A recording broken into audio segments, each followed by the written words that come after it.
Hello and welcome back to another We Are Sunderland podcast. As you may have noticed, our new site went live yesterday. You can take advantage of our launch offer. You get 6 months subscription for just £1.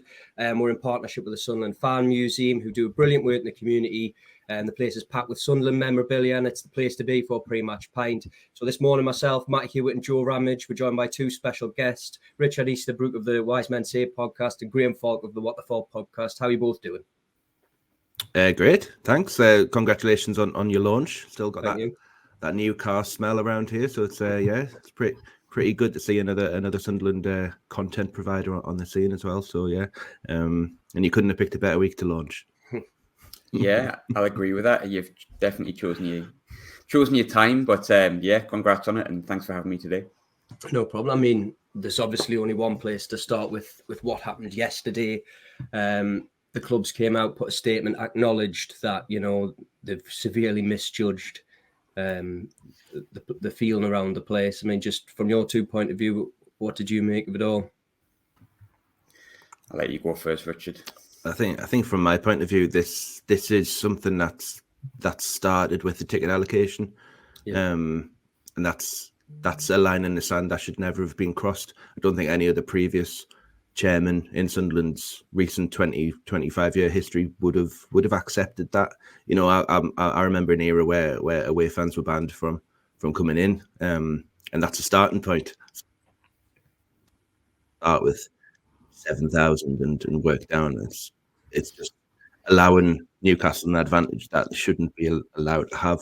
It's a special game. It's a special set of circumstances. Manchester United have been able to dedicate a lot more space in Old Trafford for away fans when they've had FA Cup games, but they wouldn't do that if they were playing Manchester City. And I don't think, the better example is probably Rangers v Celtic. There's all kind of arguments going up in Glasgow about allocations, and the fact that we've allowed that many in, or allowed it to happen is the first line in the sand, and everything that's followed since. It's just been a continuation of that.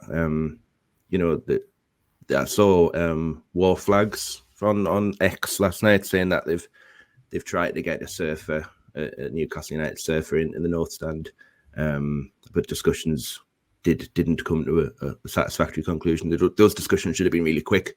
They should have just been, can we have a flag? No, that's the end of discussions. We shouldn't be rolling out the red carpet, or in this case, the black and white carpet for Newcastle United fans. And I think if the club haven't learned from this, the reaction that I saw yesterday, will make sure that they're going to learn pretty quick.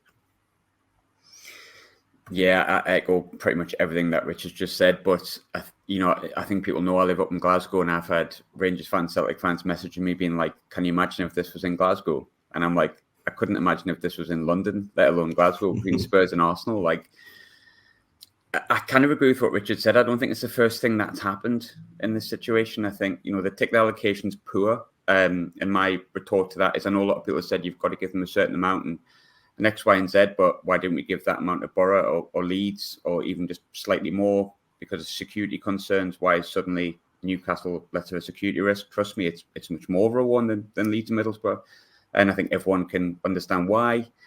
And just like, the signs, it didn't just say black and white bar. It had things that were like offensive to Sunderland. It wasn't just neutral or, not pro Sunderland. It was anti Sunderland. Some of the things that were in there, and just to me, it boggles my mind. And the biggest worry that I have is that, no matter how right you get things on the pitch, which to be fair, a lot of things have gone right, and some people really like the model and the recruitment, and I know there's people that don't. However, what I would say is, if you get something like that so catastrophically wrong, it's really hard to come back from because of the area. And I say that on both sides. Like, if that happened with Newcastle, it would be the same. Like, you just don't do it. It's a complete misunderstanding of the fixture, the football club as a whole.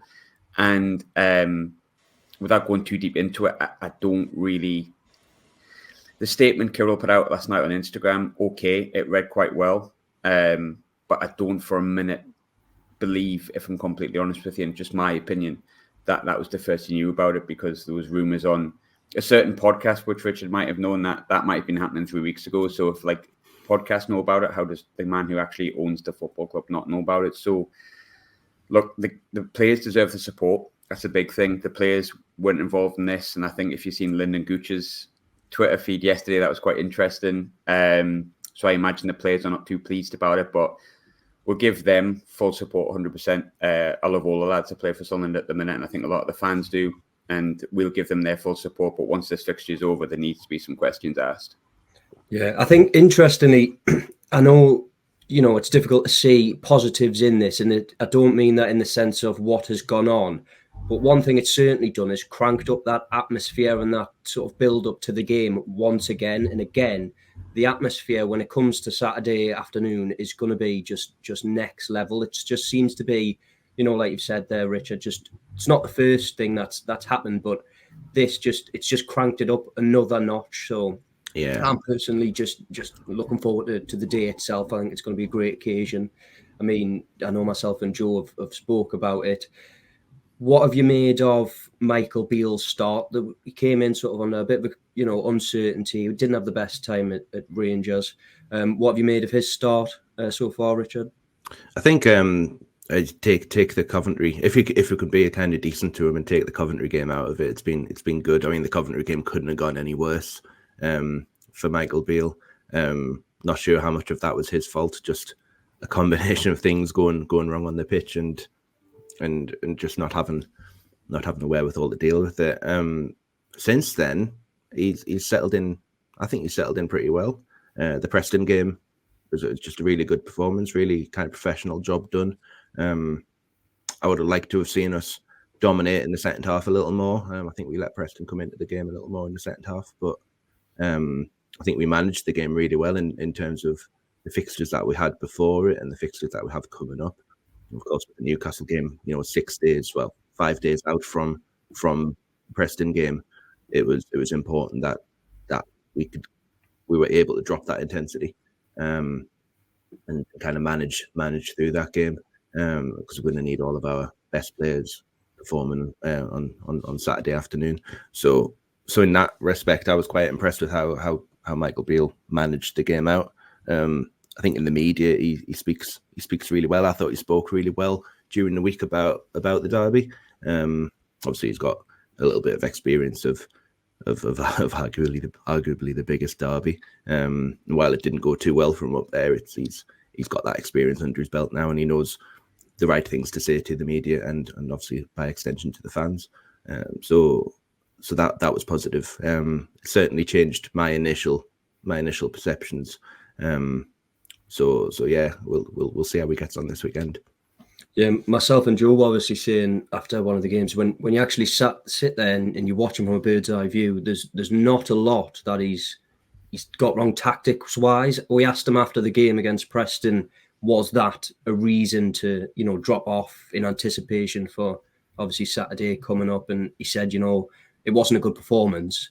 He didn't actually go into much detail whether it was whether they meant to do it or whether it was just tired legs, the occasion. But I think, it's one of those, isn't it, this weekend where anything can happen, isn't it, Joe? Yeah, it certainly is. I agree with what the lads have said about everything so far. I kind of want to throw it out. Do you think that Michael Beale's appointment, because I mean, I've not seen sort of a backlash to his initial appointment for a long time in terms of anything. I just wonder whether you think that got caught up because of all of this stuff with the Newcastle game. I don't know. I think with Beale, again, I know a bit more about him because of where I live. I'm kind of lucky or unlucky, if you prefer, in that sense. And it was a really underwhelming appointment. One I think didn't coincide with. I was one of the Sunderland fans that said, I was okay with Tony Mowbray going. I know some fans weren't. I know it was maybe 60-40 either way, whichever way you look at it.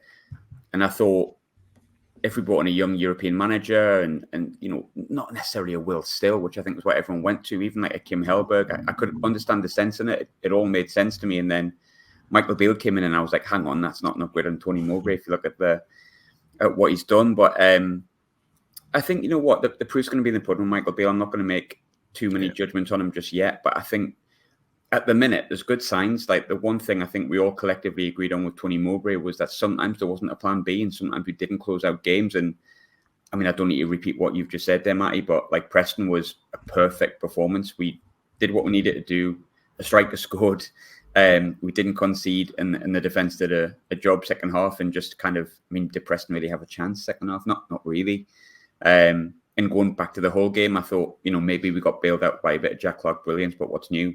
But I thought that was a good performance, and Rotherham wasn't great, but we didn't get beat. Came out of it, and I kind of agree with Richard on Coventry. I probably went all in on Beale and everyone in the club at that point because it just felt awful. But, the Coventry game probably wasn't too much of his fault, or at least not like 100% or even close to it. But, I mean, what I'm basically saying is I'm on the Michael Beale train, at least for Saturday, if he beats them. So, yeah, how much of that perception, how much does it ride on Saturday? We all know that it's a big game. Can you overlook it? If it goes wrong, does that set him back to right at the start against Coventry, or can we look ahead to Ipswich, which is then another tough game? I think it's a difficult one, isn't it? Because sorry, I should totally go. But like, I think when you're looking at because I said this a few weeks ago, like in private with the lads I chat to in the WhatsApp group and the lads I chat to you about it. I think what's really important, and it's never going to happen. Like, I'm fully aware this is not going to happen. No matter what happens on Sunday, doesn't really have too much of a bearing on Michael Beale's future, or it shouldn't, because we're not going to be coming up against Premier League sides every week and games of that magnitude every single week. And I mean that if he wins or if he loses, like if we beat Newcastle, it doesn't mean he's going to go on and hammer Ipswich and every other team after that, and he's going to fly high and Michael Beale's red and whites are going to win the league by 100 points. Like, it's not going to happen. On the flip side of that, if he gets beat, doesn't mean we're going to go to Ipswich and get hammered either and fall out the playoffs and everything's going to be terrible. But football's reactionary. Like, I'm reactionary. We're all reactionary in some ways. Like, it's really hard not to be, because when you love something that much, it's hard not to react to it. That's just the way football is, and probably the beauty of it, but also a slight negative to it. For me, the one thing I do remember, though, which is why I said I don't think it matters, did Steve Bruce ever recover from getting beat 5-1? Yeah, very good point. Yeah. I think if you're looking like in that era of games, Sunderland 6 in a row, I think it was a run of 4 managers that had lost the first game and won the second game against Newcastle. And it's although it's not Michael Beale's second game, it's still previous managers were allowed to kind of set the stall out by getting a win against Newcastle. And I think if they do get a win tomorrow, it will ease a lot of doubts that may remain amongst the fan base. I'm happy to give, not that it matters what I say, but I'm happy to give Beale a longer spell and kind of judge him on half a season, or because he's got half a season left, judge him on that at the end of the season and may say, is he an improvement on Tony Mowbray? We can kind of back that up with stats. On the back of 4 games, probably not, but a win against Newcastle is a huge step in the right direction, and it will win a lot of fans over, rightly or wrongly, but it'll do wonders. It's interesting that you say that, Richard, because even when you look back at his Rangers tenure, what was it, 10 months? It's still not the greatest time frame to judge him on. Like, I know he's got one of the best records at Rangers, I think, of all time, isn't it? Win percentage ratio. We spoke with one of the lads up there and said, look, the problem is, though, he didn't win the big games. If he was to win this weekend, I know myself and Joe have spoke about this. I think it's fair to say it'd be one of the biggest derby wins in terms of magnitude, just because of where the two clubs are in recent history. Yeah, absolutely. I mean, from that as well, just to go back to the Preston game, obviously, the second half they sat off. Me and Joe again have spoke about this, that I feel personally anyway, that this type of game would tend to suit Sunderland. We've seen when, particularly Rotherham away, where they had 10 men behind the ball, it was poor. Like, the first half was really poor, but that was in part because of the way Rotherham set up. We've seen against the likes of Leeds, when Sunderland come up against a more expansive side willing to play, they tend to play better, I think, just in terms of there's more space. They're not sitting up against a low block. Even when they went to Hull, Liam Rossignol said, look, we expected them to come out and press us high. Michael Beale tinkered with that, and they had a sort of mid-block. And I just think, just heading into this game, I think it's a game that could lend itself to the way Sunderland play. I'm thinking really positively about everything. I don't know about Richard, but no, I am too. I'm just trying to. I'm like nodding and agreeing. I don't know if that's with head or with heart, Matty, but I'm like, yes, this will suit Sunderland very well. I think the Leeds game is a huge indicator to how we can manage that. Because tactically, although it was under Michael Dodds and not Michael Beale, it was a very kind of instructive performance in terms of kind of not being pulled into to what Leeds were trying to do. Leeds were trying to drag us forward. Leeds were trying to make us press, and we weren't doing it. We were sitting back. We weren't pressing beyond the halfway line, and dealing with what was essentially still a Premier League squad in Leeds United.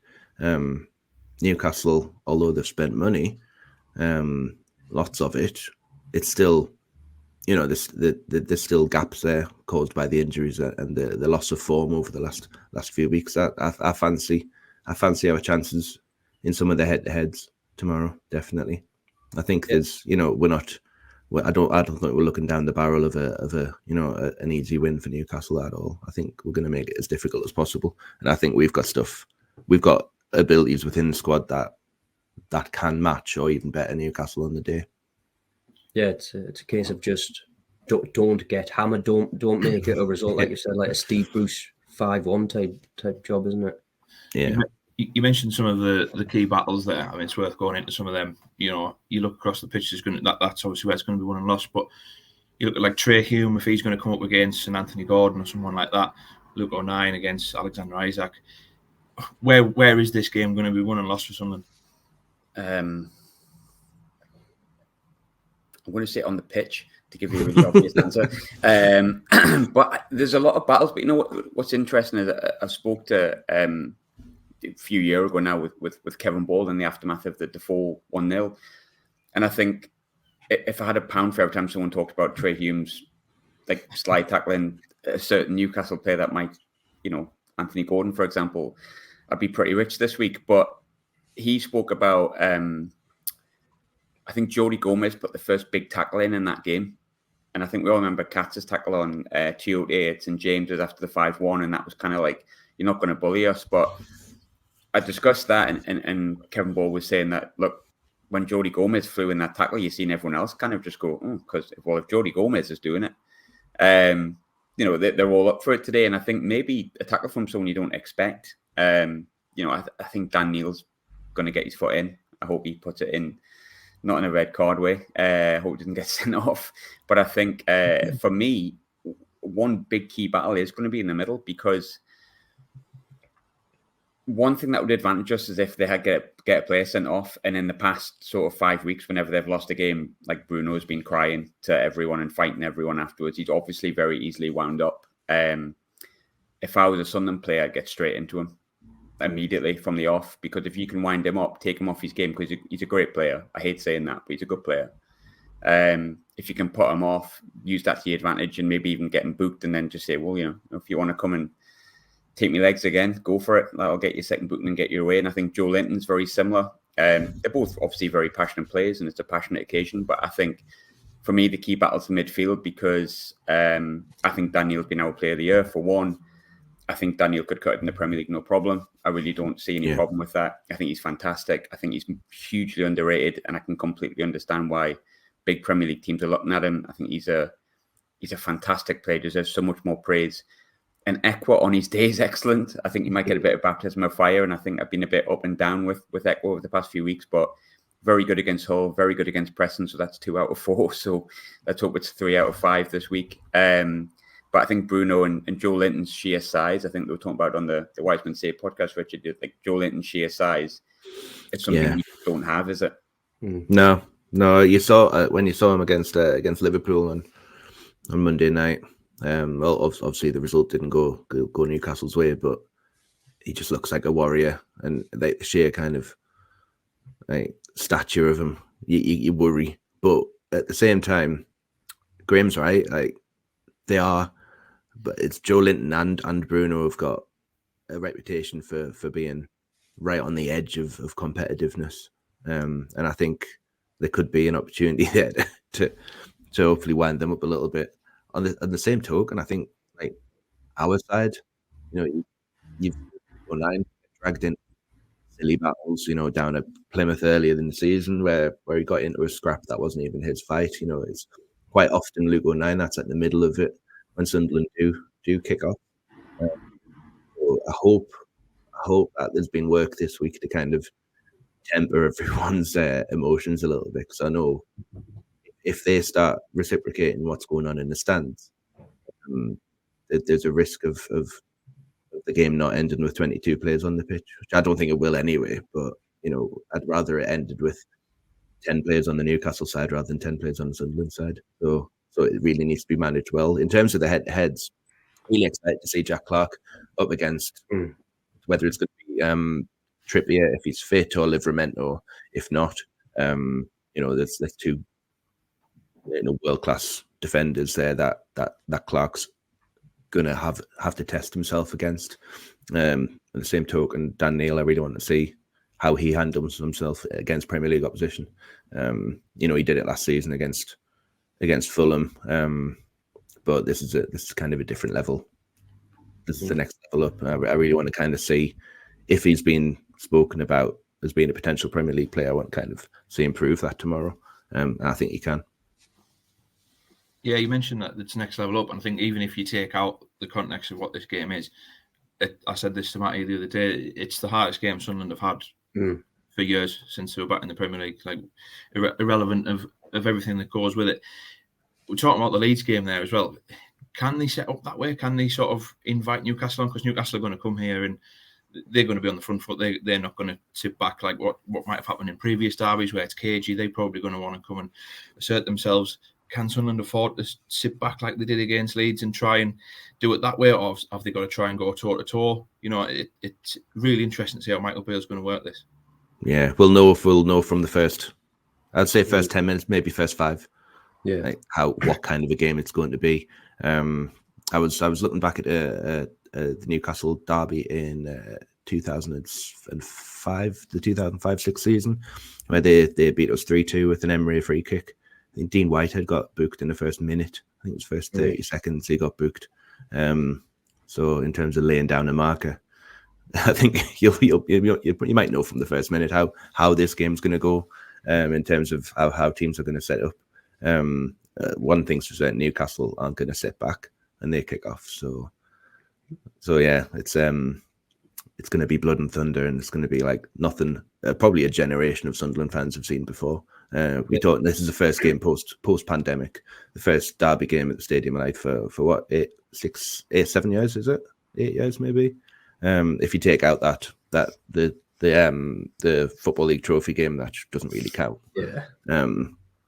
This is going to be many fans' first experience of a Wear-Tyne derby, and it's going to be, barring 2 players on the Newcastle side, it's going to be everybody's first experience on the pitch as well. Yeah, the first 10 minutes, I think, spot on, nail on the head. You've seen just last season and this season, Aston Villa at home, Spurs at home last season, although it was at St James's Park, Newcastle can be frightening in the first 10 minutes or so. I think what's been impressive from a Sunderland point of view is the clean sheets past few games as well leading up into it. If Sunderland are able to keep a clean sheet, that'll be massive, like throughout the course of the game. What do you think, Graham? I mean, yeah, we've touched on it there. I think the first 20 minutes are massive. Yeah. I think, look, I'll be honest. I think if we don't score first, I don't think it'll be curtains, but it's going to be difficult to get anything but maximum a draw. And I don't want to replay. I'll be honest with you. Like, I don't want to replay. Like, I've had enough this week to begin with. Although I'm looking forward to the Shearer's bar being decked out in red and white and being called the Super Kev bar number 10. That'll be fun. But which I'm sure they'll do. I think what's really important in this game, I'm not saying we're going to win this, but I mean, going back to the Fulham game, and I know that was like a year ago, but you look against most of the teams we've come up against, these players are not really frightened of anything above. Like, Jack Clark's not going to be sitting there going, oh God, I'm coming up against Livramento and Kieran Trippier. He's going to go, all right then, I fancy this one. On the telly, going to have a go, let's get at them. Patrick Roberts, like, look, if he had I know he might not be fit, but hopefully he is. The likes of Patrick Roberts, if he had a bit more of an end product, he'd be playing in the Premier League. Dan Neil, I think, is a Premier League footballer. I think Dan Ballard's not far off if he's not already. There's players in there that if they went to Premier League clubs, I feel like they'd fit in no problem. So I do feel like we have players that could make that step up. And I don't think any of them carry a fear factor. Probably the big thing is the clean sheets that you touched on before there, Matty. Like, I think when you look at the clean sheets we've had, that's come from, dare I say it, some tactical nous from Michael Beale. So this lack of fear factor mixed in with a little bit of more defensive discipline could actually set us up perfectly for this game. And it doesn't mean we're going to win it. Look, it's a tough game. Like, I think Newcastle have spent more in the last 2 years than Sunderland have spent in their entire history. I think that says an awful lot. They've got a £40 million striker turned midfielder in the middle. That was signed by Steve Bruce, so credit where credit's due, Steve. I'm sure they won't give him any credit for that. But I think when you look at the game itself, there's a lot of pressure on Newcastle. It's a different magnitude entirely, but we touched on that Football League game before when we played the under-21s. It was embarrassing, like genuinely embarrassing. And I felt so much pressure that when we won, I just went, just get out. Like just get out of the stadium and forget this ever happened, because it was awful. And it's a different magnitude because like it's not embarrassing for them to draw us in the cup, but it would be embarrassing for them to lose to the Sunderland team. They know that. There's zero pressure on us. And I think the players are going to go in and have no fear factor. There's not one person in that Sunderland dressing room that's going to go, oh no, I'm going up against, Joe Linton. They won't care. They'll want to test themselves. And with that little bit of defensive discipline that Michael Beale's seemingly brought the past couple of games, you never know. But pressure's on them, 100%. Nothing on us. Just on that as well, I mean, the Rotherham game, that was an absolute worldie from Sam Clucas that broke the deadlock. Obviously, Beale said, there was one or two things in the build-up, but that's still a screamer that ended up being the goal that won it. They did have other chances, but I think, like you've said there, it's just not a free hit, because Beale himself doesn't want to use that term. I agree with him. Dan Neil said it as well post-match. But that's the level that Sunderland players want to get to, like you've touched on there. Like there's so many players that could play in the Premier League, and I think obviously we know the model recruitment. That's been a positive sign to see. You look at the trajectory that the club's been on the past 2 years and the players that they've brought in. It's exciting times. I think this game at the weekend is a perfect game. I think I'm pleased that it's like the likes of like Daniel going up against Bruno rather than like Josh Gowan. Imagine if it was Josh. Oh my God, like George Dobson. Oh wow. Yeah. I mean, if this was in League One, it would be. I'd dread to think what would happen. I wouldn't go, to be honest. I don't think I would either. I just go to sleep for the day, sleep in tablets and be away for the 24 hours and be like, oh, did something happen? Yeah. Like on Football Manager, where you can simulate or go on holiday and simulate everything. I just do that. Go on holiday from life until such a time. I mean, I work from home, so I won't get any like friendly banter from anyone unless the dog develops a love for Newcastle United, which beyond the realms of possibility with him. But no, it's I'm feeling upbeat about it. Like strangely upbeat. But I was saying on the pod the other on Wild Wednesday the other day, this is what I do. I'll go into an incredibly optimistic phase, and it all comes crashing down on match day, and I'm a wreck. But I enjoy it while it lasts. I just hate the law of averages thing. Like the one thing I would say is that, look, I know it's been a long time since we've actually played each other, but law of averages tends to come up at some point. And the last time they beat us, look, the world was a very different place. It's a coalition government. Yeah, Nick Clegg. There's so much things that have changed. I mean, it feels like, I've been married, engaged, and divorced, and bought 2 houses and sold 2 houses within that time. So I've had a complete life change. I'm a very different man. But it's been 9 games since they beat us. Can we go 10 games? Yes, of course. That's great. Thanks very much for joining us, lads. You've been brilliant. Again, thanks to Richard Easterbook, Wise Men Say, Graham Falk, What the Falk podcast. We've been We Are Sunderland. You can subscribe again. Just plug our site one more time. 6 months for £1. We're in partnership with the Sunderland Fans Museum.